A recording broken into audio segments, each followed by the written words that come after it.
ಓಂ ಶಾಂತಿ. ಓಂ ಶಾಂತಿ. ಊಹಿಸ್ಕೊಳ್ಳಿ, ಅಂದ್ರೆ ಒಂದು ದೈತ್ಯ ಜಾತ್ರೆ ನಡೀತಿದೆ. ಹ್ಮ್ ಸಾವಿರಾರು ಜನರ ಗದ್ದಲ, ಬಣ್ಣ ಬಣ್ಣದ ಆಟಿಕೆಗಳು. ಆ ದೊಡ್ಡ ಕೂಟದಲ್ಲಿ ಒಂದು ಸಣ್ಣ ಮಗು ತನ್ನ ತಂದೆಯ ಕೈಬಿಟ್ಟು ಕಳೆದೋಗುತ್ತೆ. ಅಯ್ಯೋ.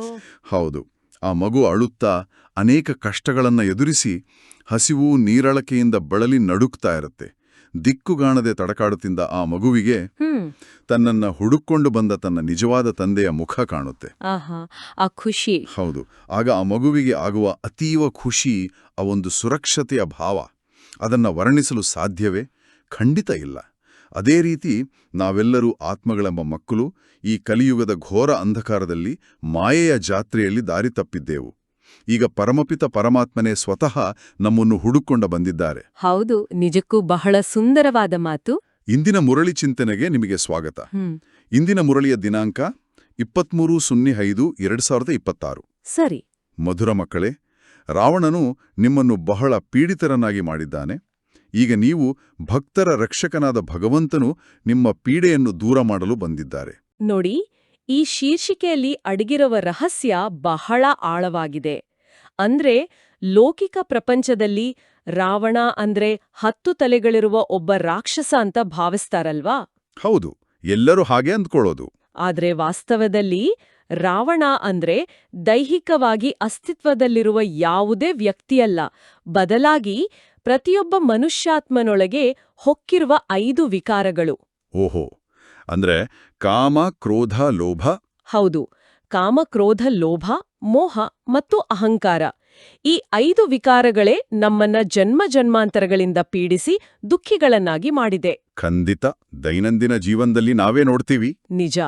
ಒಂದು ಸಣ್ಣ ಕೋಪ ಅಥವಾ ಅಹಂಕಾರ ಹೇಗೆ ಇಡೀ ಕುಟುಂಬದ, ಆಫೀಸಿನ ನೆಮ್ಮದಿಯನ್ನೇ ಹಾಳುಮಾಡುತ್ತೆ ಅಂತ ನಾವು ನೋಡಿದೀವಿ. ಭೋಲಾನಾಥ ಶಿವಬಾಬಾ ಈಗ ನಮ್ಮನ್ನ ಈ ಸೂಕ್ಷ್ಮ ಮಾನಸಿಕ ಬಂಧನಗಳಿಂದ ಬಿಡಿಸಲು ಬಂದಿದ್ದಾರೆ. ಹೌದು, ಮತ್ತು ಈ ರಾವಣನಿಂದ ಪಾರಾಗಲು ಮಕ್ಕಳಿಗಿರಬೇಕಾದ ಅರ್ಹತೆಯ ಬಗ್ಗೆ ಇಂದಿನ ಪ್ರಶ್ನೋತ್ತರ ವಿಭಾಗ ಬಹಳ ಸ್ಪಷ್ಟವಾಗಿದೆ. ಪ್ರಶ್ನೆ ಹೀಗಿದೆ: ಸುಪುತ್ರ ಮಕ್ಕಳ ಮುಖ್ಯ 2 ಲಕ್ಷಣಗಳನ್ನು ತಿಳಿಸಿ. ಸರಿ. ಉತ್ತರದಲ್ಲಿ ಬಾಬಾ ಹೇಳ್ತಾರೆ, 1. ಸುಪುತ್ರರು ಸದಾ ಮಾತಾಪಿತರನ್ನು ಫಾಲೋ ಮಾಡಿ ಸಿಂಹಾಸನಾಧೀಶರಾಗ್ತಾರೆ ಮತ್ತು ತೀವ್ರ ಪುರುಷಾರ್ಥದಲ್ಲಿ ತೊಡಗಿರ್ತಾರೆ. ಹೌದು. 2. ಅವರಿಗೆ ತಂದೆಯ ಜೊತೆ ಬಹಳ ಸತ್ಯ ಹೃದಯವಿರುತ್ತದೆ. ಸತ್ಯ ಹೃದಯದವರು ಸದಾ ಶ್ರೀಮತದಂತೆ ನಡೆಯುತ್ತಾರೆ. ಒಂದು ವೇಳೆ ಒಳಗಡೆ ಸತ್ಯತೆ ಇಲ್ಲವೆಂದರೆ ನೆನಪಿನಲ್ಲಿರಲು ಸಾಧ್ಯವಿಲ್ಲ. ಇದರ ಪ್ರಾಯೋಗಿಕ ಅರ್ಥವನ್ನು ನಾವು ಹೇಗೆ ಅಳವಡಿಸಿಕೊಳ್ಳಬಹುದು? ನೋಡಿ, ದೈನಂದಿನ ಕಚೇರಿ ಅಥವಾ ಕೌಟುಂಬಿಕ ಜೀವನದಲ್ಲಿ ಸತ್ಯ ಹೃದಯ ಅಂದರೆ ಸಂಪೂರ್ಣ ಪಾರದರ್ಶಕತೆ, ಆಮೇಲೆ ಪ್ರಾಮಾಣಿಕತೆ, ಅಂದ್ರೆ ಮುಚ್ಚುಮರೆ ಇಲ್ಲದೆ ಇರೋದು. ನಿಖರವಾಗಿ ತಂದೆ ಶಿವಬಾಬಾರವರ ಮುಂದೆ ನಮ್ಮ ಯಾವುದೇ ತಪ್ಪುಗಳನ್ನು ಮುಚ್ಚಿಡದೆ ಅಹಂಕಾರವನ್ನು ಬಿಟ್ಟು ಮಗುವಿನಂತೆ ಇರೋದು. ಪ್ರಾಕ್ಟಿಕಲ್ ಆಗಿ ಹೇಳೋದಾದ್ರೆ, ಉದಾಹರಣೆಗೆ ಕಚೇರಿಯಲ್ಲಿ ಬಾಸ್ ಅಥವಾ ಸಹೋದ್ಯೋಗಿಗಳ ಜೊತೆ ಕೆಲಸ ಮಾಡುವಾಗ ಒಳಗೊಂದು ಹೊರಗೊಂದು ವರ್ತನೆ ಮಾಡಬಾರದು. ಕರ್ಮದಲ್ಲಿ ಪ್ರಾಮಾಣಿಕತೆ ತೋರಿಸೋದೇ ಸತ್ಯಹೃದಯ. ಹೌದು, ಅದು ಬಹಳ ಮುಖ್ಯ. ಯಾರು ಹೀಗೆ ಪ್ರಾಮಾಣಿಕರಾಗಿರುತ್ತಾರೋ ಅವರಿಗೆ ಮಾತ್ರ ಬಾಬಾರವರ ಶ್ರೀಮತವನ್ನ ಚಾಚು ತಪ್ಪದೆ ಪಾಲಿಸಲು ಒಳಗಿನಿಂದ ಶಕ್ತಿ ಸಿಗುತ್ತೆ. ಶೀರ್ಷಿಕೆ ಅರ್ಥವಂತೂ ಸ್ಪಷ್ಟವಾಯಿತು. ಆದರೆ ಈ ರಾವಣನಿಂದ ನಮ್ಮನ್ನ ರಕ್ಷಿಸುವವರು ಯಾರು ಮತ್ತು ಹೇಗೆ ಅಂತ ನೋಡೋಣ. ಖಂಡಿತ. ಬಾಬಾ ಗೀತೆಯ ಸಾಲುಗಳ ಮೂಲಕ ಮುರಳಿಯನ್ನ ಪ್ರಾರಂಭಿಸ್ತಾ ಹೇಳ್ತಾರೆ, ಬೋಲಾನಾಥನಿಗಿಂತ ಭಿನ್ನ ಓಂ ಶಾಂತಿ ಮಧುರಾತಿ ಮಧುರ ಮಕ್ಕಳು, ಈ ಭಕ್ತಿ ಮಾರ್ಗದ ಗೀತೆಯನ್ನು ಕೇಳಿದಿರಿ. ಹೌದು. ಭಕ್ತರು ಈ ಗೀತೆಯ ಅರ್ಥವನ್ನು ತಿಳಿದುಕೊಂಡಿಲ್ಲ. ನೀವು ಭಗವಂತನ ಮಕ್ಕಳಾಗಿದ್ದೀರಿ. ಭಗವಂತನು ಭಕ್ತರ ರಕ್ಷಕನಾಗಿದ್ದಾರೆ. ಸರಿ. ನೀವು ಸಹ ಭಕ್ತರ ರಕ್ಷಕರಾಗಿದ್ದೀರಿ, ಭಕ್ತರ ರಕ್ಷಣೆ ಮಾಡ್ತೀರಿ. ಈ ಸಾಲುಗಳನ್ನ ಕೇಳಿದಾಗ ಅನ್ಸುತ್ತೆ ಏನಂತ? ಅಂದ್ರೆ ಪ್ರಪಂಚದ ಬಹುತೇಕ ಜನರು ದೇವರನ್ನ ಕಷ್ಟ ಬಂದಾಗ ಮಾತ್ರ ರಕ್ಷಕ ಅಂತ ಕರೀತಾರಲ್ವಾ? ಹೌದು, ಅದನ್ನೇ ಬಾಬಾ ಇಲ್ಲಿ ಅಜ್ಞಾನ ಅಂತಿದ್ದಾರೆ. ಜನರಿಗೆ ಕಷ್ಟ ಬರ್ತಿದೆ, ಆದ್ರೆ ಆ ಕಷ್ಟಕ್ಕೆ ಮೂಲ ಕಾರಣವೇ ಏನು ಅಂತಾನೆ ಗೊತ್ತಿಲ್ಲ. ವಿಕಾರಗಳ ಅರಿವಿಲ್ಲ. ನಿಜ. ಭಗವಂತ ಭಕ್ತರ ಕಷ್ಟವನ್ನು ದೂರ ಮಾಡ್ತಾರೆ, ಆದ್ರ ಜೊತೆಗೆ ನಾವು ಕೂಡ ಜ್ಞಾನವನ್ನ ಪಡೆದು ಇತರ ಅಜ್ಞಾನಿ ಭಕ್ತರ ರಕ್ಷಣೆಗೆ ನಿಲ್ಬೇಕು ಅನ್ನೋದನ್ನ ಇಲ್ಲಿ ಸೂಚಿಸ್ತಿದ್ದಾರೆ. ಅದಕ್ಕೆ ಬಾಬಾ ಮುಂದುವರೆದು ಈ ಸಾಲುಗಳನ್ನು ಹೇಳಿದ್ದಾರೆ.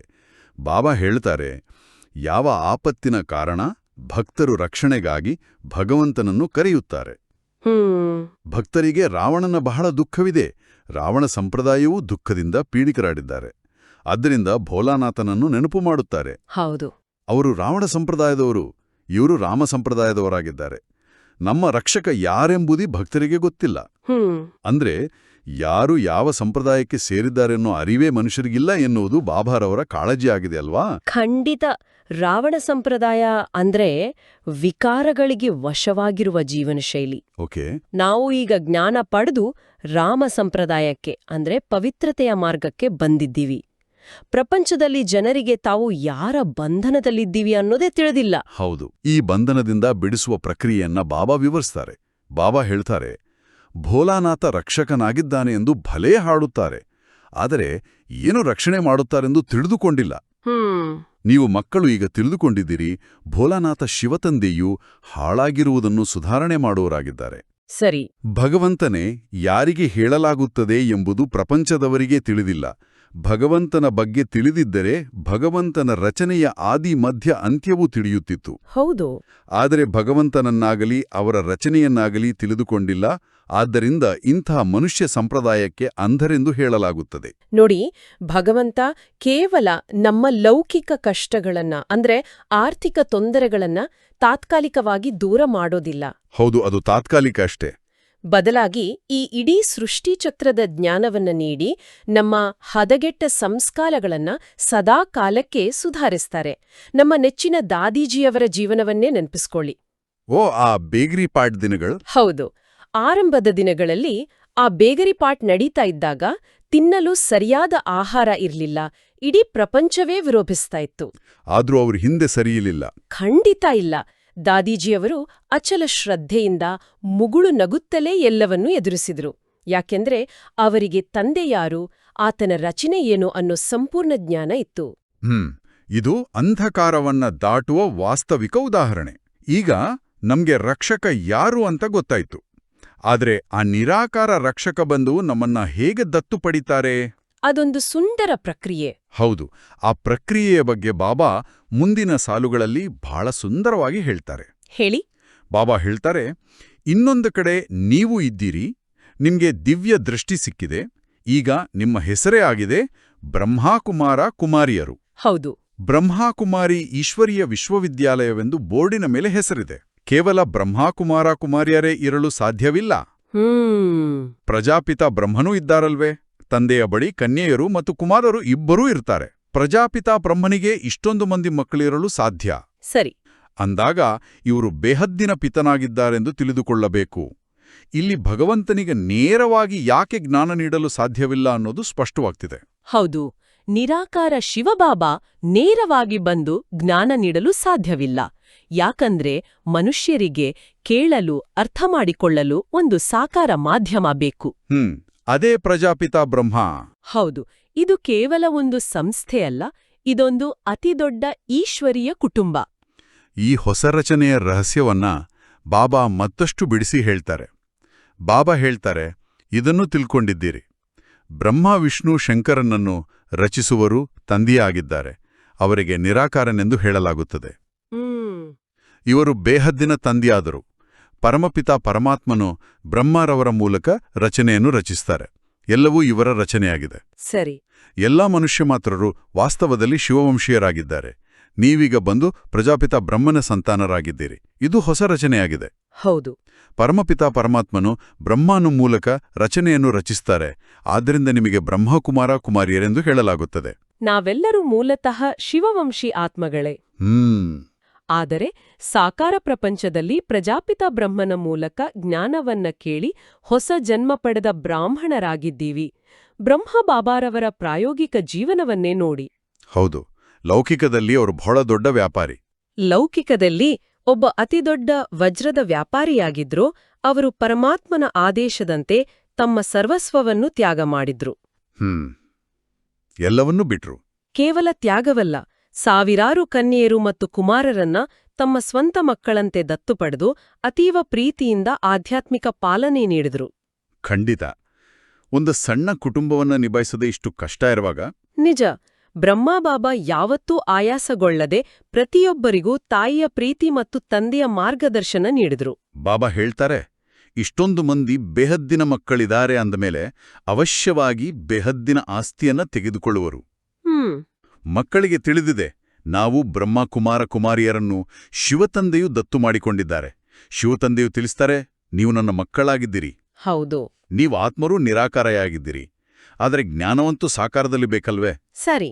ನೀವು ತಿಳಿದುಕೊಂಡಿದ್ದೀರಿ, ನಾವು ಆದಿ ಸನಾತನ ದೇವೀ ದೇವತಾ ಧರ್ಮದವರಾಗಿದ್ದೆವು. ಬ್ರಹ್ಮಾವರ ಮೂಲಕ ರಚನೆಯೂ ಇಲ್ಲಿಯೇ ಆಗುತ್ತದೆ. ಇಲ್ಲಿಯೇ ಶಿವಜಯಂತಿಯನ್ನು ಆಚರಿಸಲಾಗುತ್ತದೆ. ಇಲ್ಲಿ ಮಗಧ ದೇಶದಲ್ಲಿಯೇ ಜನ್ಮ ತೆಗೆದುಕೊಂಡಿದ್ದಾರೆ. ಸರಿ, ಪ್ರಜಾಪಿತಾ ಬ್ರಹ್ಮರ ಮೂಲಕ ನಾವು ಹೊಸ ಜನ್ಮವನ್ನಂತೂ ಪಡೆದೆವು. ಆದರೆ ಈ ದಿವ್ಯ ಜನ್ಮ ಪಡೆದ ನಾವು ಕಾಲಚಕ್ರದ ಯಾವ ಘಟ್ಟದಲ್ಲಿ ನಿಂತಿದ್ದೀವಿ? ಹೌದು, ಅದು ಮುಖ್ಯವಾದ ಪ್ರಶ್ನೆ. ಬಾಬಾ ಹೇಳ್ತಾರೆ, ತಂದೆಯು ತಿಳಿಸುತ್ತಾರೆ, ಈ ದೇಶವು ಬಹಳ ಪವಿತ್ರ ಸ್ವರ್ಗವಾಗಿತ್ತು. ಈಗ ಇದಕ್ಕೆ ನರ್ಕ, ಮಗಧ ದೇಶವೆಂದು ಹೇಳಲಾಗುತ್ತದೆ. ನಂತರ ಸ್ವರ್ಗವಾಗುವುದು. ನೀವು ಮಕ್ಕಳ ಬುದ್ಧಿಯಲ್ಲಿದೆ. ಶಿವತಂದೆಯು ನಮಗೆ ರಾಜಯೋಗವನ್ನು ಕಲಿಸಿ ಪವಿತ್ರರನ್ನಾಗಿ ಮಾಡುತ್ತಾರೆ. ಹೌದು. ಪತಿತ ಪಾವನ ಭಕ್ತರ ರಕ್ಷಕ ಭಗವಂತನೆಂದು ಹಾಡುತ್ತಾರೆ. ಭಕ್ತರೇ ಕೂಗುತ್ತಾರೆ, ಪತಿತರಾಗಿದ್ರೂ ಸಹ ತಮ್ಮನ್ನು ಪತಿತರೆಂದು ತಿಳಿದುಕೊಳ್ಳುವುದಿಲ್ಲ. ಅಯ್ಯೋ, ಅದೇ ದೊಡ್ಡ ಅಜ್ಞಾನ. ತಂದೆಯು ತಿಳಿಸುತ್ತಾರೆ, ನೀವೆಲ್ಲರೂ ಪತಿತರಾಗಿದ್ದೀರಿ. ಸತ್ಯಯುಗಕ್ಕೆ ಪಾವನ ಪ್ರಪಂಚವೆಂದು, ಕಲಿಯುಗಕ್ಕೆ ಪತಿತ ಪ್ರಪಂಚವೆಂದು ಹೇಳಲಾಗುತ್ತದೆ. ಈಗ ನಾವು ನರಕದ ಕೊನೆಯಲ್ಲಿ ನಿಂತು ಸ್ವರ್ಗದ ಕಡೆ ನೋಡ್ತಿದ್ದೀವಿ. ಹೌದು. ಮನುಷ್ಯರಿಗೆ ತಾವು ಪತಿತರು ಅನ್ನೋದೇ ಗೊತ್ತಿಲ್ಲ. ಅವರಿಗೆ ಈ ವಿಕಾರಗಳೆಲ್ಲ ಬಹಳ ಸಹಜ ಅನ್ಸ್ಬಿಟ್ಟಿದೆ. ನಾರ್ಮಲ್ ಅಂದ್ಕೊಂಡಿದ್ದಾರೆ. ಆದ್ರೆ ಬಾಬಾ ನಮ್ಗೆ ಕನ್ನಡಿ ಹಿಡಿದು ತೋರಿಸ್ತಿದ್ದಾರೆ, ನಮ್ಮ ನಿಜವಾದ ಸ್ಥಿತಿ ಏನು ಅಂತ. ಖಂಡಿತ. ಬಾಬಾ ಹೇಳ್ತಾರೆ, ತಂದೆಯು ನಿಮ್ಗೆ ಎಲ್ಲ ಸತ್ಯ ಮಾತುಗಳನ್ನು ತಿಳಿಸ್ತಾರೆ. ಲಕ್ಷಾಂತರ ವರ್ಷಗಳ ವಸ್ತು ಯಾವುದೂ ಇರುವುದಿಲ್ಲ. ಮನುಷ್ಯರು ಘೋರ ಅಂಧಕಾರದಲ್ಲಿದ್ದಾರೆ. ಕಲಿಯುಗವು ಇನ್ನೂ ಚಿಕ್ಕ ಮಗು ಆಗಿದೆ ಎಂದು ತಿಳಿಯುತ್ತಾರೆ. ಮತ್ತು ನೀವು ತಿಳಿದುಕೊಂಡಿದ್ದೀರಿ, ಮೃತ್ಯುವು ಸನ್ಮುಖದಲ್ಲಿ ನಿಂತಿದೆ. ಹೌದು. ಅಂಧಕಾರ ಮತ್ತು ಪ್ರಕಾಶತೆಯ ವರ್ಣನೆಯನ್ನು ಸಂಗಮದಲ್ಲಿಯೇ ಮಾಡಲಾಗುತ್ತದೆ. ನೀವೀಗ ಘೋರ ಪ್ರಕಾಶದಲ್ಲಿ ಬಂದಿದ್ದೀರಿ. ಸತ್ಯಯುಗದಲ್ಲಿ ನೀವು ಈ ವರ್ಣನೆ ಮಾಡಲು ಸಾಧ್ಯವಿಲ್ಲ. ಸರಿ. ಅಲ್ಲಿ ಈ ಜ್ಞಾನವೇ ಇರುವುದಿಲ್ಲ. ಈ ಸಮಯದಲ್ಲಿ ತಂದೆಯು ಕುಳಿತು ಮಕ್ಕಳಿಗೆ ತಿಳಿಸುತ್ತಾರೆ, ನೀವು ಸತ್ಯಯುಗದಲ್ಲಿ ಸೂರ್ಯವಂಶಿ ಮನೆತನದವರಾಗಿದ್ರಿ, ಮತ್ತೆ ಅಂತ್ಯದಲ್ಲಿ ಬಂದು ಶೂದ್ರವಂಶೀಯರಾಗಿದ್ದೀರಿ. ಹೌದು. ಈಗ ಮತ್ತೆ ಬ್ರಾಹ್ಮಣವಂಶೀಯರಾಗಿದ್ದೀರಿ. ನೀವೀಗ ಸರ್ವೋತ್ತಮ ಬ್ರಾಹ್ಮಣ ಕುಲದವರಾಗಿದ್ದೀರಿ, ಅತ್ಯುತ್ತಮರಾಗಿದ್ದೀರಿ. ವಾವ್, ಎಂತ ಶ್ರೇಷ್ಠ ಮಾತು. ಈ ಮಾತುಗಳನ್ನ ಓದಿದಾಗ ಒಂದು ಪ್ರಶ್ನೆ ಮೂಡುತ್ತೆ. ಕೇಳಿ. ನಾವು ದಿನನಿತ್ಯದ ಬ್ಯುಸಿ ಜೀವನದಲ್ಲಿ ಆ ಟ್ರಾಫಿಕ್, ಆಫೀಸ್, ಟೆನ್ಷನ್ ಮಧ್ಯೆ ಈ ಸರ್ವೋತ್ತಮ ಬ್ರಾಹ್ಮಣ ಕುಲದ ಪ್ರಜ್ಞೆಯನ್ನ ಕಾಪಾಡಿಕೊಳ್ಳೋದು ಬಹಳ ಕಷ್ಟ ಅಲ್ವಾ? ಖಂಡಿತ. ಈ ಟೆನ್ಷನ್ ಯುಗದಲ್ಲಿ ಇದು ಎಲ್ಲರನ್ನೂ ಕಾಡುವ ಸವಾಲು. ಆದ್ರೆ ಇದು ಅಸಾಧ್ಯವಲ್ಲ. ಕಲಿಯುಗದ ಘೋರ ಅಂಧಕಾರದಲ್ಲಿ ಮನುಷ್ಯರ ಚಿಂತನೆಗಳೆಲ್ಲವೂ ಸ್ವಾರ್ಥದಿಂದ ತುಂಬಿವೆಯಲ್ವಾ? ಹೌದು, ಎಲ್ಲೆಲ್ಲೂ ಸ್ವಾರ್ಥವೇ. ಆದ್ರೆ ನಾವು ಬ್ರಾಹ್ಮಣರು. ಆಫೀಸ್ನಲ್ಲಿ ಯಾರಾದ್ರೂ ನಿಮಗೆ ಮೋಸ ಮಾಡಿದಾಗ ಪ್ರತ್ಯುತ್ತರವಾಗಿ ನೀವು ಮೋಸ ಮಾಡಬಾರ್ದು. ರಿವೆಂಜ್ ತಗೋಬಾರ್ದು. ಹೌದು. ನಾನು ಶ್ರೇಷ್ಠ ಬ್ರಾಹ್ಮಣ ಕುಲದ ಆತ್ಮ ಅಂತ ಸಂಕಲ್ಪ ಮಾಡಿ ಶಾಂತರಾಗುವುದೇ ನಿಜವಾದ ಪ್ರಜ್ಞೆ. ಟ್ರಾಫಿಕ್ನಲ್ಲಿ ಸಿಕ್ಕಿ ಹಾಕೊಂಡಾಗ ಕಿರಿಕಿರಿ ಮಾಡಿಕೊಳ್ಳುವ ಬದಲು ಬಾಬಾರವರ ನೆನಪಿನಲ್ಲಿರೋದು. ನಿಖರವಾಗಿ ಬಾಬಾರವರ ನೆನಪಿನಲ್ಲಿ ಮೌನವಾಗಿರೋದು ನಮ್ಮ ಹಳೆಯ ಆ ಶೂದ್ರ ಸಂಸ್ಕಾರಗಳಿಗೆ ಬ್ರೇಕ್ ಹಾಕುವ ಪ್ರಾಯೋಗಿಕ ದಾರಿ. ಆ ಬ್ರಾಹ್ಮಣ ಪ್ರಜ್ಞೆಯನ್ನು ಉಳಿಸಿಕೊಳ್ಳಲು ಮೂಲ ಅಡಿಪಾಯವೇ ಆತ್ಮಿಕ ಸ್ಥಿತಿಯಲ್ವಾ? ಅದರ ಬಗ್ಗೆ ಬಾಬಾ ನೆನಪಿಸ್ತಾರೆ. ಬಾಬಾ ಹೇಳ್ತಾರೆ, ಇದು ಈಶ್ವರೀಯ ಕುಲವಲ್ಲವೇ? ತಂದೆಯ ಬಳಿ ಬರುತ್ತಾರೆ. ಆಗ ತಂದೆಯು ಯಾರ ಬಳಿ ಬಂದಿದ್ದೀರಿ ಎಂದು ಕೇಳಿದಾಗ ತಂದೆಯ ಬಳಿ ಎಂದು ಹೇಳ್ತಾರೆ. ಸರಿ. ಇಬ್ಬರು ತಂದೆಯರಿದ್ದಾರೆ. ಒಬ್ಬರು ಲೌಕಿಕ, ಇನ್ನೊಬ್ಬರು ಪಾರಲೌಕಿಕ. ಎಲ್ಲಾ ಸಾಲಿಗ್ರಾಮಗಳ ತಂದೆ ಒಬ್ಬರೇ ಶಿವನಾಗಿದ್ದಾನೆ. ಹೌದು. ನಿಮ್ಮ ಬುದ್ಧಿಯಲ್ಲಿ ಈ ಜ್ಞಾನವು ಹಣಿಯುತ್ತಿರುತ್ತದೆ. ನಾವು ಒಬ್ಬ ತಂದೆಯ ಮಕ್ಕಳಾಗಿದ್ದೇವೆ. ಅವರಿಂದ ಆಸ್ತಿಯನ್ನು ತೆಗೆದುಕೊಳ್ತೇವೆ. ನಿರಾಕಾರ ತಂದೆಯು ಆಸ್ತಿಯನ್ನು ಸಾಕಾರದ ಮೂಲಕವೇ ಕೊಡುವರಲ್ಲವೇ? ನಿರಾಕಾರನಿಂದ ಸಾಕಾರದ ಮೂಲಕ ಆಸ್ತಿ. ಹೌದು. ಅದಕ್ಕೆ ದೇಹಿ ಅಭಿಮಾನಿ ಸ್ಥಿತಿ ಬಹಳ ಮುಖ್ಯ. ಅದೇ ವಿಚಾರವನ್ನ ಬಾಬಾ ಮುಂದಿನ ಸಾಲುಗಳಲ್ಲಿ ಹೇಳ್ತಾರೆ. ಬಾಬಾ ಹೇಳ್ತಾರೆ, ತಂದೆಯು ತಿಳಿಸುತ್ತಾರೆ, ನಾನು ಸಾಧಾರಣ ತನುವಿನಲ್ಲಿ ಬಂದು ಪ್ರವೇಶ ಮಾಡುತ್ತೇನೆ. ಸರಿ. ಈಗ ತಂದೆಯು ಮಕ್ಕಳಿಗೆ ಹೇಳುತ್ತಾರೆ, ಮಕ್ಕಳೇ, ದೇಹಿ ಅಭಿಮಾನಿ ಭವ, ತಮ್ಮನ್ನು ಆತ್ಮನೆಂದು ತಿಳಿಯಿರಿ. ಹೌದು. ಈ ದೇಹವು ವಿನಾಶಿ, ಆತ್ಮವು ಅವಿನಾಶಿಯಾಗಿದೆ. ಆತ್ಮವೇ 84 ಜನ್ಮಗಳನ್ನು ತೆಗೆದುಕೊಳ್ಳಬೇಕಾಗುತ್ತದೆ, ದೇಹವಲ್ಲ. ದೇಹವೊಂದು ಬದಲಾಗುತ್ತಿರುತ್ತದೆ ಮತ್ತು ಅನ್ಯ ಮಿತ್ರ ಸಂಬಂಧಿಗಳು ಸಿಗುತ್ತಾರೆ. ಆದರೆ ಈಗ ಪ್ರಾಕ್ಟಿಕಲ್ ಆಗಿ ಹೇಗೆ ಸಾಧ್ಯ? ಕಣ್ಣಿಗೆ ಕಾಣುವ ದೇಹವನ್ನ ಬಿಟ್ಟು ಕೇವಲ ಆತ್ಮವನ್ನ ನೋಡೋದು ಬಹಳ ಕಷ್ಟ ಅಲ್ವಾ? ಆರಂಭದಲ್ಲಿ ಕಷ್ಟ ಅನಿಸಬಹುದು, ಆದರೆ ಅಭ್ಯಾಸದಿಂದ ಖಂಡಿತ ಸಾಧ್ಯ. ದೇಹ ವಿನಾಶಿ, ಆದರೆ ಆತ್ಮ 84 ಜನ್ಮಗಳ ಪಾತ್ರವನ್ನ ಅಭಿನಯಿಸುತ್ತೆ ಅನ್ನೋ ಸತ್ಯ ನಮ್ಗೆ ಸದಾ ನೆನ್ಪಿರ್ಬೇಕು. ಅದಕ್ಕೆ ಮಮ್ಮರವರ ಉದಾಹರಣೆ ಬಹಳ ಸೂಕ್ತ ಅಲ್ವಾ? ಖಂಡಿತ. ಜಗನ್ಮಾತೆ ಮಮ್ಮಾರವರ ಆ ಅದ್ಭುತವಾದ ದೇಹ ಅಭಿಮಾನ ಮುಕ್ತ ಸ್ಥಿತಿಯನ್ನ ನಾವಿಲ್ಲಿ ನೆನ್ಪಿಸ್ಕೊಳ್ಳೇಬೇಕು. ಮಮ್ಮಾರವರು ಎಂದಿಗೂ ಯಾರ ದೈಹಿಕ ಆಕರ್ಷಣೆ, ಬಣ್ಣ ಅಥವಾ ರೂಪವನ್ನ ನೋಡ್ತಾ ಇರ್ಲಿಲ್ಲ. ಸದಾ ಆತ್ಮಿಕ ದೃಷ್ಟಿ. ಹೌದು. ಇಂದಿನ ಈ ಸೋಷಲ್ ಮೀಡಿಯಾ ಯುಗದಲ್ಲಿ ಭೌತಿಕ ಆಕರ್ಷಣೆಗಳ ಹಿಂದೆ ಓಡ್ತಾ ಇರೋ ನಮ್ಗೆ ಮಮ್ಮಾರವರ ಜೀವನ ಒಂದು ದೊಡ್ಡ ಪಾಠ. ಖಂಡಿತ. ಈ ಸಂಸ್ಕಾರದ ಪರಿವರ್ತನೆಗೆ ಬಾಬಾ ಒಂದು ಭರವಸೆ ನೀಡ್ತಾರೆ. ಬಾಬಾ ಹೇಳ್ತಾರೆ, ಪರಮಪಿತ ಪರಮಾತ್ಮನ ಮೂಲಕ ಈಗ ಆತ್ಮವು ಬೇಹದ್ದಿನ ತಂದೆಯಿಂದ ಆಸ್ತಿಯನ್ನು ತೆಗೆದುಕೊಳ್ಳಬೇಕಾಗಿದೆ. ನೀವೇ ಕೇಳಿದ ನಂತರ ಧಾರಣೆ ಮಾಡಿಕೊಳ್ಳುತ್ತೀರಿ. ನಿಮ್ಮ ಆತ್ಮದಲ್ಲಿ ಸಂಸ್ಕಾರವಿದೆ, ಶರೀರದ ಸಂಸ್ಕಾರವೆಂದು ಹೇಳೋದಿಲ್ಲ. ಸಂಸ್ಕಾರವು ಆತ್ಮದಲ್ಲಿಯೇ ಇರುತ್ತದೆ. ಸರಿ. ನಿಮ್ಮ ಆತ್ಮನ ಸಂಸ್ಕಾರವು ತಮೋಪ್ರಧಾನವಾಗಿದೆ. ಅದನ್ನು ಈಗ ಪರಿವರ್ತನೆ ಮಾಡಿಕೊಳ್ಳಬೇಕಾಗಿದೆ. ಕಾಯಕಲ್ಪತರು ಎಂದು ಹೇಳಲಾಗುತ್ತದೆ. ಕಾಯವು ಕಲ್ಪವೃಕ್ಷದ ಸಮಾನಾಗ್ತದೆ, ದೀರ್ಘಾಯುಸ್ಸು ಇರುತ್ತದೆ. ಅಂದ್ರೆ ರೋಗಗ್ರಸ್ತವಾದ ಈ ಶರೀರ ಸತ್ಯಯುಗದಲ್ಲಿ ಸಂಪೂರ್ಣ ಆರೋಗ್ಯಪೂರ್ಣ ಕಾಯವಾಗಿ ಬದಲಾಗುತ್ತೆ. ವಾವ್! ಬಾಬಾ ಹೇಳ್ತಾರೆ, ನೀವು ತಿಳಿದುಕೊಂಡಿದ್ದೀರಿ, ಇಲ್ಲಂತೂ ಆಯುಸ್ಸು ಬಹಳ ಕಡಿಮೆ ಇದೆ. ಚಿಕ್ಕ ವಯಸ್ಸಿನಲ್ಲಿಯೇ ಕುಳಿತಿದ್ದಂತೆಯೇ ಅಕಾಲ ಮೃತ್ಯುವಾಗಬಿಡುತ್ತದೆ. ಹೌದು, ಕಲಿಯುಗದಲ್ಲಿ ಹಾಗೆ ಆಗ್ತಿದೆ. ನೀವೀಗ ಕಾಲದ ಮೇಲೆ ಜಯಗಳಿಸುತ್ತೀರಿ. ಅಲ್ಲಿ ಕಾಲವೆಂದು ಕಬಳಿಸುವುದಿಲ್ಲ, ಅಕಾಲದಲ್ಲಿ ಶರೀರ ಬಿಡುವುದಿಲ್ಲ. ಈಗ ಈ ಶರೀರಕ್ಕೆ ವಯಸ್ಸಾಯಿತು, ಇದನ್ನು ಬಿಟ್ಟು ಹೊಸದನ್ನು ತೆಗೆದುಕೊಳ್ಳಬೇಕೆಂದು ತಿಳಿದುಕೊಂಡಿರುತ್ತೀರಿ. ಸರಿ. ಶರೀರ ಬಿಡುವ ಸಮಯದಲ್ಲಿಯೂ ಅಲ್ಲಿ ವಾದ್ಯಗಳು ಮೊಳಗುತ್ತವೆ, ಜನ್ಮ ಪಡೆಯುವ ಸಮಯದಲ್ಲಿಯೂ ಮೊಳಗುತ್ತವೆ. ಅಲ್ಲಿ ಅಳುವ ಮಾತೇ ಇರುವುದಿಲ್ಲ. ಆಹಾ, ಆ ಸತ್ಯಯುಗದ ದೃಶ್ಯವೇ ಎಷ್ಟು ಸುಂದರ. ಹೌದು.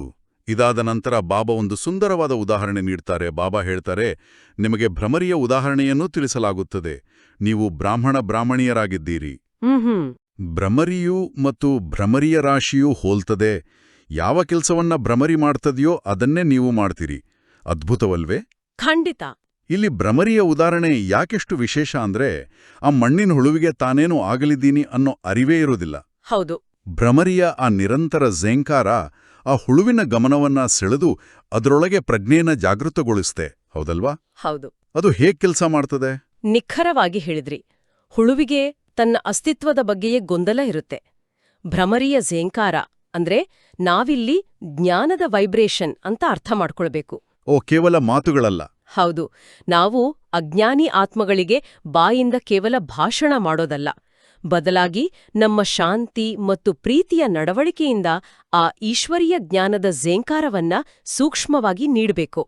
ಆಗ ಆ ಆತ್ಮದಲ್ಲಿ ಅಡಗಿರುವ ದೈವಿಕತೆ ಎಚ್ಚರಗೊಳ್ಳುತ್ತೆ. ಅದ್ಭುತ. ಬಾಬಾ ಹೇಳ್ತಾರೆ, ಭ್ರಮರಿಯ ಉದಾಹರಣೆ, ಸರ್ಪದ ಉದಾಹರಣೆ, ಆಮೆಯ ಉದಾಹರಣೆ ಎಲ್ಲವೂ ಶಾಸ್ತ್ರಗಳಲ್ಲಿವೆ.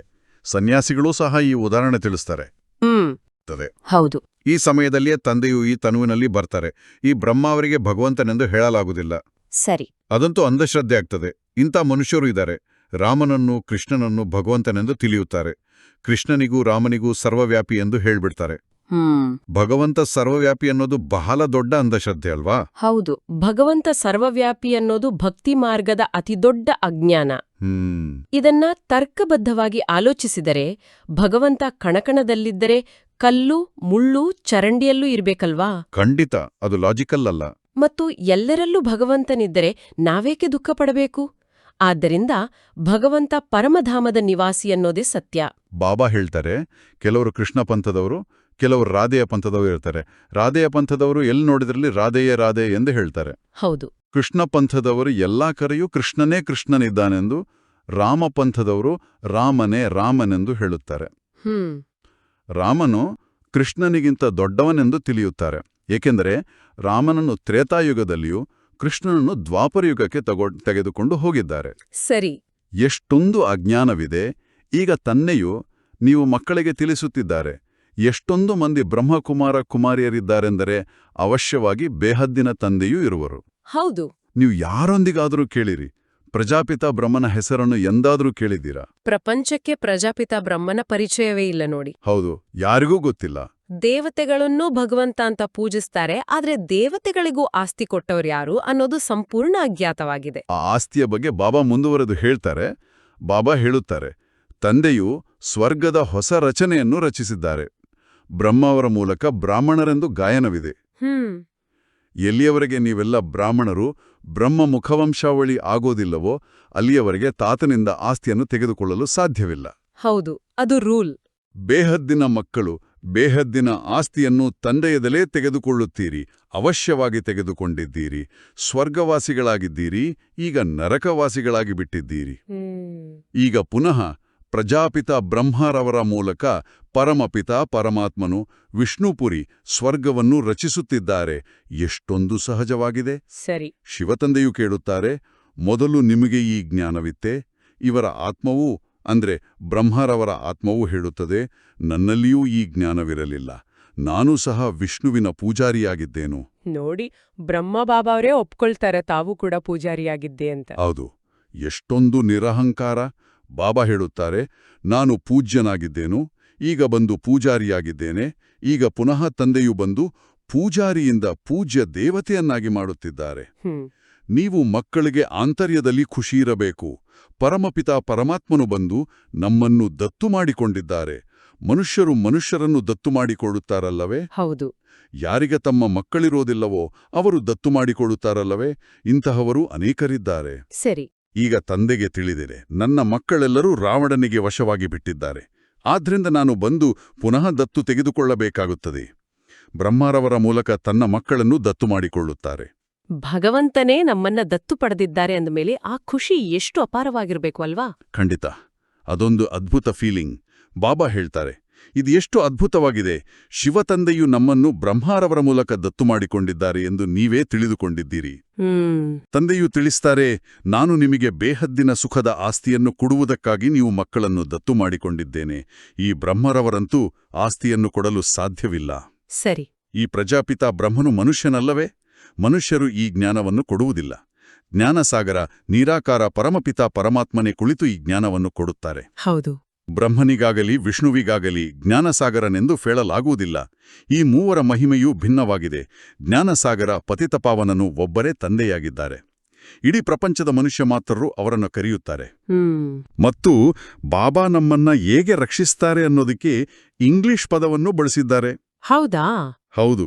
ಬಾಬಾ ಹೇಳುತ್ತಾರೆ, ಇಂಗ್ಲಿಷ್ನಲ್ಲಿಯೂ ಅವರು ಲಿಬರೇಟರ್ ಆಗಿದ್ದಾರೆಂದು ಹೇಳುತ್ತಾರೆ. ಯಾರಿಂದ ದುಃಖವು ಸಿಗುತ್ತದೆಯೋ ಅವರಿಂದ ಲಿಬರೇಟ್ ಮಾಡಲಾಗುತ್ತದೆ. ಸರಿ. ತಂದೆಯೂ ಸಹ ಇಲ್ಲಿ ಬಂದು ರಾವಣನಿಂದ ಲಿಬರೇಟ್ ಮಾಡುತ್ತಾರೆ. ರಾವಣ ರಾಜ್ಯವು ಇಲ್ಲಿಯೇ ಆಗಿದೆ. ಇಲ್ಲಿಯೇ ರಾವಣನನ್ನು ಸುಡುತ್ತಾರೆ.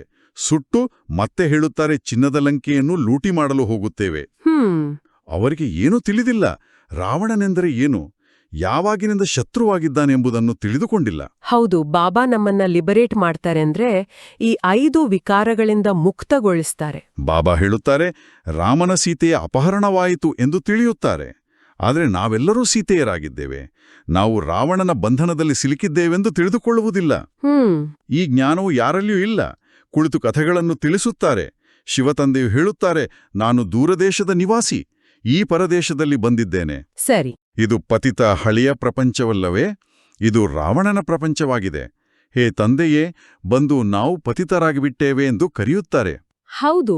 ತಂದೆಯು ತಿಳಿಸುತ್ತಾರೆ, ನಾನು ಪಾವನರನ್ನಾಗಿ ಮಾಡಲು ಈ ಪತಿತ ಪ್ರಪಂಚದಲ್ಲಿ ಬರಬೇಕಾಗುತ್ತದೆ. ಮತ್ತು ಯಾರು ಮೊಟ್ಟಮೊದಲ ನಂಬರಿನಲ್ಲಿ ಪಾವನರಾಗಿದ್ದರೋ, ಯಾರು ಸುಂದರನಾಗಿದ್ದರೋ ಅವರೇ ಶ್ಯಾಮನಾಗಿದ್ದಾರೆ.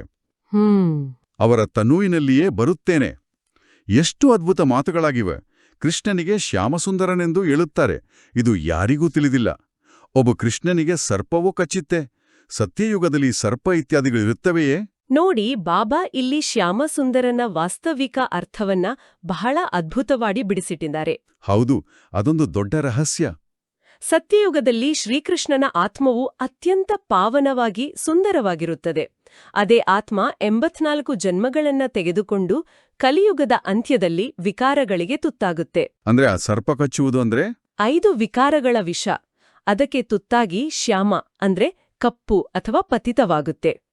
ಅದೇ ಬ್ರಹ್ಮತನುವಿನಲ್ಲಿ ಶಿವಬಾಬಾ ಪ್ರವೇಶ ಮಾಡಿ ಮತ್ತೆ ಸುಂದರನನ್ನಾಗಿ ಮಾಡ್ತಾರೆ.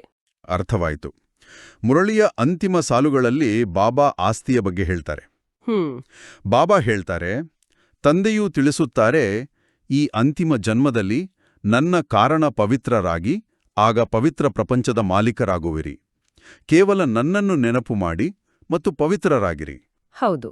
ಅಲೀಫನ್ನು ನೆನಪು ಮಾಡಿದರೆ ಬಾದಶಾಹಿಯಾಗಿ ನಿಮ್ಮದಾಗುವುದು. ಇದು ಸಹಜ ರಾಜಯೋಗ, ಸಹಜ ರಾಜ್ಯಭಾಗ್ಯವಾಗಿದೆ. ಮಗು ಜನ್ಮ ಪಡೆದನೆಂದರೆ ಆಸ್ತಿಗೆ ಹಕ್ಕುದಾರನಾಗಲು. ಇಲ್ಲಿಯೂ ಸಹ ಮಕ್ಕಳು ತಿಳಿದುಕೊಂಡಿದ್ದೀರಿ, ಸರಿ, ನಾವು ತಂದೆಯ ಮಕ್ಕಳಾಗಿದ್ದೇವೆಂದ ಮೇಲೆ ಸ್ವರ್ಗದ ರಾಜ್ಯಭಾಗ್ಯಕ್ಕೆ ನಾವು ಹಕ್ಕುದಾರರಾಗಿದ್ದೇವೆ. ಈಗ ತಂದೆಯು ತಿಳಿಸುತ್ತಾರೆ, ಮಕ್ಕಳೇ, ನೀವು ಸತೋಪ್ರಧಾನರಿಂದ ತಮೋಪ್ರಧಾನರಾಗಿ ಬಿಟ್ಟಿದ್ದೀರಿ. ಈಗ ಪುನಃ ಸತೋಪ್ರಧಾನರಾಗಬೇಕಾಗಿದೆ. ಯೋಗ ಮತ್ತು ಜ್ಞಾನವನ್ನು ಕಲಿಸುವುದರಲ್ಲಿ 1 ಸೆಕೆಂಡ್ ಹಿಡಿಸುತ್ತದೆ. ಮಗುವಿನ ಜನ್ಮವಾಯಿತುವೆಂದರೆ ವಾರಸುದಾರನೆಂಬ ನಿಶ್ಚಯ ಮಾಡಿಕೊಳ್ಳುವರು. ಹೌದು. ನೀವು ತಂದೆಯವರಾಗಿದ್ದೀರಿ ಎಂದ ಮೇಲೆ ರಾಜಧಾನಿಯೂ ಆಸ್ತಿಯೂ ನಿಮ್ಮದಾಗಿದೆ. ಕೇವಲ 1 ಸೆಕೆಂಡಿನ ನಿಶ್ಚಯ ನಮಗೆ ರಾಜಧಾನಿಯ ಆಸ್ತಿಯನ್ನ ನೀಡುತ್ತೆ. ಅಲೀಫ್ ಅಂದ್ರೆ ಒಂದೇ ತಂದೆ. ಹೌದು, ಕೇವಲ ಒಬ್ಬರೇ ತಂದೆ. ಬಾಬಾ ಹೇಳ್ತಾರೆ, ಆದರೆ ಎಲ್ಲರೂ ರಾಜರಾಣಿಯಾಗುವುದಿಲ್ಲ, ಇದು ರಾಜಯೋಗವಾಗಿದೆ. ರಾಜ, ರಾಣಿ, ಪ್ರಜೆ, ಸಹಕಾರರು, ಬಡವರು ಎಲ್ಲರೂ ಬೇಕು. ಆದ್ದರಿಂದ ರುದ್ರಮಾಲೆಯೂ ಮಾಡಲ್ಪಟ್ಟಿದೆ. ಯಾವುದನ್ನು ಭಕ್ತಿ ಮಾರ್ಗದಲ್ಲಿ ಜಪಿಸುತ್ತಾರೆ. ಸರಿ, ನಾವು ರಾಜಯೋಗವನ್ನು ಕಲಿಯಲು ಬಂದಿದ್ದೇವೆ. ಮಾತಾಪಿತರನ್ನು ಫಾಲೋ ಮಾಡಿ ಮೊಟ್ಟಮೊದಲು ಸೂರ್ಯವಂಶಿ, ನಂತರ ಚಂದ್ರವಂಶೀಯರಾಗುತ್ತೇವೆ ಎಂದು ತಿಳಿದುಕೊಂಡಿದ್ದೀರಿ. ಹೌದು. ಯಾರು ಮಾತಾಪಿತರನ್ನು ಫಾಲೋ ಮಾಡಿ ಸಿಂಹಾಸನಾಧೀಶರಾಗುವರೋ ಅವರೇ ಸುಪುತ್ರರು. ತೀವ್ರ ಪುರುಷಾರ್ಥ ಮಾಡಬೇಕಾಗಿದೆ. ತೀವ್ರ ಪುರುಷಾರ್ಥ ಅಂದ್ರೆ ನಿರಂತರ ಜಾಗರೂಕತೆ ಮತ್ತು ಮಾತಾಪಿತರ ಹೆಜ್ಜೆಗಳ ಮೇಲೆ ಹೆಜ್ಜೆ ಇಡುವುದು. ಖಂಡಿತ. ಬಾಬಾ ಹೇಳ್ತಾರೆ, ತಂದೆಯೂ ತಿಳಿಸುತ್ತಾರೆ, ನನ್ನನ್ನೂ ನೆನಪು ಮಾಡಿರಿ ಎಂದು. ಆದರೆ ಮಾಡುವುದೇ ಇಲ್ಲ. ಶ್ರೀಮತದಂತೆ ನಡೆಯುವುದಿಲ್ಲ. ಒಳಗೆ ಸತ್ಯತೆ ಇಲ್ಲ. ಅದು ಎಚ್ಚರಿಕೆ. ಹೃದಯವು ಸತ್ಯವಾಗಿದ್ದರೆ ಶ್ರೀಮತದಂತೆ ನಡೆಯುತ್ತಾರೆ. ತಂದೆಯನ್ನು ನೆನಪು ಮಾಡುತ್ತಾ ಇರುತ್ತಾರೆ. ಶ್ರೀಮತದ ಅನುಸಾರವೇ ನಿಮಗೆ ತಾತನಿಂದ ಆಸ್ತಿಯು ಸಿಗುತ್ತದೆ. ಬ್ರಹ್ಮನು ಸ್ವರ್ಗದ ಆಸ್ತಿಯನ್ನು ಕೊಡಲು ಸಾಧ್ಯವಿಲ್ಲ. ಸರಿ. ತಾತನ ಸಂಪಾದನೆ ಮೇಲೆ ಮೊಮ್ಮಕ್ಕಳ ಅಧಿಕಾರವಿರುತ್ತದೆ. ತಂದೆಯ ಸಂಪಾದನೆ ಮಕ್ಕಳು ಭಾಗಿದಾರರಾಗುತ್ತಾರೆ. ಅಂದಾಗ ಹಕ್ಕುದಾರರಾಗಿದ್ದಾರೆ. ಹೌದು. ಇಲ್ಲಿ ನಿಮಗೆ ಶಿವತಂದೆಯಿದ ಆಸ್ತಿಯೂ ಸಿಗುತ್ತದೆ, ತಂದೆಯಿಂದಲೇ ಜ್ಞಾನರತ್ನಗಳೂ ಸಿಗುತ್ತವೆ. ನೀವು ತಿಳಿದುಕೊಂಡಿದ್ದೀರಿ, ನಾವು ಬ್ರಾಹ್ಮಣರೇ ಮತ್ತೆ ದೇವೀದೇವತೆಗಳಾಗುತ್ತೇವೆ. ಜಗದಂಬೆ ಯಾರಾಗಿದ್ದಾರೆ? ತಂದೆಯು ತಿಳಿಸುತ್ತಾರೆ, ಇವರು ಬ್ರಾಹ್ಮಣಿಯಾಗಿದ್ದರು, ಜ್ಞಾನಜ್ಞಾನೇಶ್ವರಿಯಾಗಿದ್ದರು. ಇವರೇ ನಂತರ ರಾಜರಾಜೇಶ್ವರಿಯಾಗುತ್ತಾರೆ. ನೀವು ಸಹ ಆ ರೀತಿ ಆಗುತ್ತೀರಿ. ಒಳ್ಳೆಯದು. ಜಗದಂಬೆ ಮಮ್ಮ ಹೇಗೆ ಬ್ರಾಹ್ಮಣಿಯಾಗಿ ಜ್ಞಾನಜ್ಞಾನೇಶ್ವರಿಯಾದರೋ ಹಾಗೆ ನಾವು ಸಹ ಸತೋಪ್ರಧಾನ ಸ್ಥಿತಿಗೆ ಮರಳಲು ಪ್ರಾಮಾಣಿಕ ಪುರುಷಾರ್ಥ ಮಾಡಬೇಕು. ಹೌದು. ಬಾಬಾ ಹೇಳಿದಂತೆ ಒಳಗೆ ಸತ್ಯತೆ ಇದ್ದರೆ ಮಾತ್ರ ಶ್ರೀಮತ್ ಪಾಲನೆ ಸಾಧ್ಯ. ಮಧುರಾತಿ ಮಧುರ ಅಗಲಿ ಹೋಗಿ ಮರಳಿ ಸಿಕ್ಕಿರುವ ಮಕ್ಕಳ ಪ್ರತಿ ಮಾತಾಪಿತಾ ಬಾಬ್ದಾದರವರ ನೆನಪು, ಪ್ರೀತಿ ಹಾಗೂ ಸುಪ್ರಭಾತ್. ಆತ್ಮಿಕ ಮಕ್ಕಳಿಗೆ ಆತ್ಮಿಕ ತಂದೆಯ ನಮಸ್ತೆ. ಆತ್ಮಿಕ ತಂದೆಗೆ ಆತ್ಮಿಕ ಮಕ್ಕಳ ನಮಸ್ತೆ. ಈಗ ನಾವು ಇಂದಿನ ಈ ಆಳವಾದ ಜ್ಞಾನರತ್ನಗಳನ್ನ ನಮ್ಮ ದಿನನಿತ್ಯದ ಜೀವನದಲ್ಲಿ ಹೇಗೆ ಅಳವಡಿಸಿಕೊಳ್ಳಬೇಕು ಎಂಬುದರ ಮುಖ್ಯ ಸಾರವನ್ನ ನೋಡೋಣ. ಖಂಡಿತ. ಧಾರಣೆಗಾಗಿ ಮುಖ್ಯ ಸಾರ. 1ನೇ ಪಾಯಿಂಟ್, ಬಾಬಾ ಹೇಳುತ್ತಾರೆ, ಆತ್ಮದಲ್ಲಿರುವ ತಮೋಪ್ರಧಾನತೆಯ ಸಂಸ್ಕಾರವನ್ನು ನೆನಪಿನ ಬಲದಿಂದ ಪರಿವರ್ತನೆ ಮಾಡಿಕೊಳ್ಳಬೇಕಾಗಿದೆ, ಸತೋಪ್ರಧಾನರಾಗಬೇಕಾಗಿದೆ. ನೋಡಿ, ಇದರ ವಾಸ್ತವಿಕ ಅರ್ಥವೇನೆಂದ್ರೆ ನಮ್ಮಲ್ಲಿರುವ ಹಳೆಯ ಕೋಪ, ಅಸೂಯೆ ಅಥವಾ ಅಹಂಕಾರದ ಸಂಸ್ಕಾರಗಳು ತಲೆದೋರಿದಾಗ ತಕ್ಷಣವೇ ಮೌನಕ್ಕೆ ಜಾರಿ ನಾನೊಬ್ಬ ಶಾಂತಸ್ವರೂಪ ಆತ್ಮ ಅಂತ ಬಾಬಾರವರ ನೆನಪಿನಲ್ಲಿ ಆ ನಕಾರಾತ್ಮಕತೆಗೆ ಬ್ರೇಕ್ ಹಾಕುವುದು. ಇದೇ ನೆನಪಿನ ಬಲದ ಪರಿವರ್ತನೆ. ಬಹಳ ಪ್ರಾಕ್ಟಿಕಲ್ ಆಗಿದೆ. 2ನೇ ಪಾಯಿಂಟ್, ಬಾಬಾ ಹೇಳುತ್ತಾರೆ, ತಂದೆಯಿಂದ ರಾಜಧಾನಿಯ ಆಸ್ತಿಯನ್ನು ತೆಗೆದುಕೊಳ್ಳಲು ಸದಾ ಸುಪುತ್ರರಾಗಿ ಶ್ರೀಮತದಂತೆ ನಡೆಯಬೇಕಾಗಿದೆ. ಹೌದು. ಸತ್ಯ ತಂದೆಯೊಂದಿಗೆ ಸತ್ಯವಾಗಿರಬೇಕಾಗಿದೆ. ಮಾತಾಪಿತರನ್ನು ಪೂರ್ಣ ಫಾಲೋ ಮಾಡಬೇಕಾಗಿದೆ. ಜ್ಞಾನರತ್ನಗಳ ದಾನವನ್ನು ಮಾಡುತ್ತಿರಬೇಕಾಗಿದೆ. ಜ್ಞಾನರತ್ನಗಳ ದಾನ ಅಂದ್ರೆ ಕೇವಲ ಬಾಯಿಂದ ಭಾಷಣ ಮಾಡುವುದಲ್ಲ ಅಲ್ವಾ? ಮತ್ತೆ ಹೇಗೆ? ನಾವು ಕೆಲಸ ಮಾಡುವ ಸ್ಥಳದಲ್ಲಿ, ನಮ್ಮ ಆಫೀಸ್ನಲ್ಲಿ, ನಮ್ಮ ಶಾಂತಿಯುತ ನಡವಳಿಕೆ, ತಾಳ್ಮೆ ಮತ್ತು ಪ್ರೀತಿಯ ಮೂಲಕ ಇತರರಿಗೆ ಜ್ಞಾನದ ಅನುಭೂತಿ ಮಾಡಿಸುವುದು.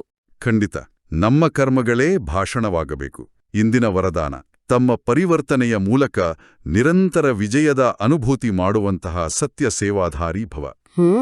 ಹೇಗೆ ನಿರಂತರ ಯೋಗಿಯಾಗಿದ್ದೀರಿ, ಹಾಗೆಯೇ ನಿರಂತರ ವಿಜಯಿಯಾಗಿರಿ. ಇದರಿಂದ ಸತ್ಯ ಸೇವಾಧಾರಿಯಾಗಿ ಬಿಡುತ್ತೀರಿ.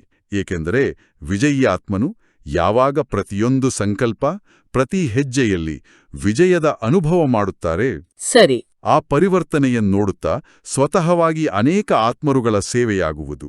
ಅವರ ನಯನಗಳು ಆತ್ಮೀಯತೆಯ ಅನುಭವ ಮಾಡಿಸುತ್ತದೆ, ಚಲನೆಯು ತಂದೆಯ ಚರಿತ್ರೆಯ ಸಾಕ್ಷಾತ್ಕಾರ ಮಾಡಿಸುತ್ತದೆ, ಮಸ್ತಕದಿಂದ ಮಸ್ತಕ ಮಣಿಯ ಸಾಕ್ಷಾತ್ಕಾರವಾಗುತ್ತದೆ. ಹೌದು.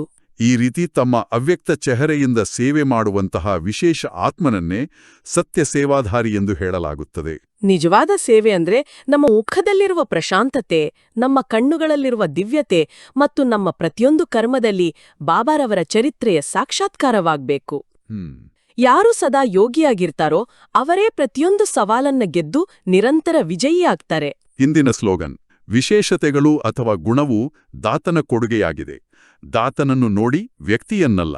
ಇದು ನಮ್ಮೆಲ್ಲರ ದೈನಂದಿನ ಜೀವನಕ್ಕೆ ಅತಿ ಮುಖ್ಯ. ಹೌದು, ಬಹಳ ಎಚ್ಚರಿಕೆ ಇದು. ನಾವು ಯಾರದ್ದಾದ್ರೂ ವಿಶೇಷ ಪ್ರತಿಭೆ, ಸುಂದರ ಧ್ವನಿ ಅಥವಾ ಗುಣವನ್ನ ನೋಡಿದಾಗ ಆ ವ್ಯಕ್ತಿಗೆ ಅಟ್ಯಾಚ್ ಆಗ್ಬಾರ್ದು ಅಥವಾ ಮೋಹಗೊಳ್ಳಬಾರ್ದು. ಬದಲಿಗೆ ಆ ಅದ್ಭುತ ಗುಣವನ್ನು ನೀಡಿದ ಭಗವಂತನನ್ನ, ಅಂದರೆ ಆ ದಾತನನ್ನ ನೆನಪು ಮಾಡಬೇಕು. ಅವ್ಯಕ್ತ ಇಶಾರೆ, ಸದಾ ಅಚಲ, ಅಡೋಲ, ಏಕರಸ ಸ್ಥಿತಿಯ ಅನುಭವ ಮಾಡಿ. ಸಮಯ ಪ್ರಮಾಣ, ಈಗ ಸದಾ ಅಚಲ, ಅಡೋಲ, ಸರ್ವ ಖಜಾನೆಗಳಿಂದ ಸಂಪನ್ನರಾಗಿ. ಸ್ವಲ್ಪವೂ ಸಹ ಏರುಪೇರು ಆಗುತ್ತೀರಿ ಎಂದರೆ ಸರ್ವ ಖಜಾನೆಗಳ ಅನುಭವ ಆಗುವುದಿಲ್ಲ. ಸರಿ. ತಂದೆಯ ಮೂಲಕ ಸಿಕ್ಕಿರುವ ಖಜಾನೆಗಳನ್ನು ಸದಾ ಖಾಯಮಾಗಿ ಇಟ್ಟುಕೊಳ್ಳುವ ಸಾಧನ ಆಗಿದೆ ಸದಾ ಅಚಲ, ಅಡೋಲರಾಗಿರುವುದು. ಅಚಲರಾಗಿರುವುದರಿಂದ ಸದಾ ಖುಷಿಯ ಅನುಭವ ಆಗುತ್ತಾ ಇರುತ್ತದೆ. ಹೌದು. ಹೇಗೆ ವಿನಾಶಿ ಧನ, ಹೆಸರು, ಮಾನ್ಯತೆ, ಆಡಂಬರ, ಪದವಿ ಇತ್ಯಾದಿಗಳು ಸಿಗ್ತದೆ ಅಂದ್ರೆ ಖುಷಿ ಆಗ್ತದೆ ಅಲ್ವೇ? ಇದಂತೂ ಅವಿನಾಶಿ ಖುಷಿಯಾಗಿದೆ. ಆದರೆ ಈ ಖುಷಿ ಅವರಿಗೆ ಇರುತ್ತದೆ ಯಾರು ಅಚಲ, ಅಡೋಲ, ಏಕರಸ ಸ್ಥಿತಿಯಲ್ಲಿ ಇರುತ್ತಾರೆ. ಬದುಕೆಂಬ ನಾವೆಯಲ್ಲಿ ಬಿರುಗಾಳಿಗಳು ಸಹಜವಾಗಿ ಬರ್ತವ. ಕಷ್ಟವಿರಲಿ ಅಥವಾ ಸುಖವಿರಲಿ, ನಾವು ಬಾಬಾರವರು ನೀಡಿದ ಜ್ಞಾನದ ಖಜಾನೆಯ ಸ್ಮೃತಿಯಲ್ಲಿ ಏಕರಸವಾಗಿರಬೇಕು. ಹೊರಗಿನ ಪ್ರಪಂಚದ ಆ ಪದವಿ, ಹಣದಿಂದ ಬರುವ ಖುಷಿ ಕ್ಷಣಿಕ, ಆದ್ರೆ ಅಚಲ ಸ್ಥಿತಿಯಲ್ಲಿರುವ ಆತ್ಮದ ಖುಷಿ ಅವಿನಾಶಿ. ಈಗ ನಾವೆಲ್ಲರೂ 1-2 ನಿಮಿಷಗಳ ಕಾಲ ನಮ್ಮನ್ನು ನಾವು ಸಂಪೂರ್ಣವಾಗಿ ಬಾಬಾರವರ ನೆನಪಿನಲ್ಲಿ ತೊಡಗಿಸಿಕೊಳ್ಳೋಣ. ನಾನು ಒಂದು ಪ್ರಕಾಶಮಾನವಾದ ಚೈತನ್ಯಶೀಲ ಆತ್ಮ. ನನ್ನ ಈ ಶರೀರದ ಭ್ರುಕುಟಿಯ ಮಧ್ಯದಲ್ಲಿ ಒಂದು ಮಿಣುಕುವ ನಕ್ಷತ್ರದಂತೆ ವಿರಾಜಮಾನನಾಗಿದ್ದೇನೆ. ನನ್ನ ದೃಷ್ಟಿ ಮೇಲ್ಮುಖವಾಗಿದೆ ಆ ಪರಮಧಾಮದ ಕಡೆಗೆ. ಅಲ್ಲಿ ಪರಮಪಿತ ಭೋಲಾನಾಥ ಶಿವಬಾಬಾರವರು ಜ್ಞಾನ ಸೂರ್ಯನಂತೆ ಬೆಳಗುತ್ತಿದ್ದಾರೆ. ಹೌದು. ಆ ಸೂರ್ಯನಿಂದ ಹೊರಹೊಮ್ಮುವ ಜ್ಞಾನ, ಪವಿತ್ರತೆ ಮತ್ತು ಪ್ರೀತಿಯ ದಿವ್ಯ ಕಿರಣಗಳು ನೇರವಾಗಿ ನನ್ನ ಮೇಲೆ ಬೀಳುತ್ತಿವೆ. ನನ್ನ ಒಳಗಿನ ಎಲ್ಲ ಹಳೆ ಸಂಸ್ಕಾರಗಳು, ಆ ವಿಕಾರಗಳು, ಭಯ, ಅಹಂಕಾರ ಎಲ್ಲವೂ ಈ ಜ್ಞಾನಾಗ್ನಿಯಲ್ಲಿ ಸುಟ್ಟು ಭಸ್ಮವಾಗುತ್ತಿವೆ.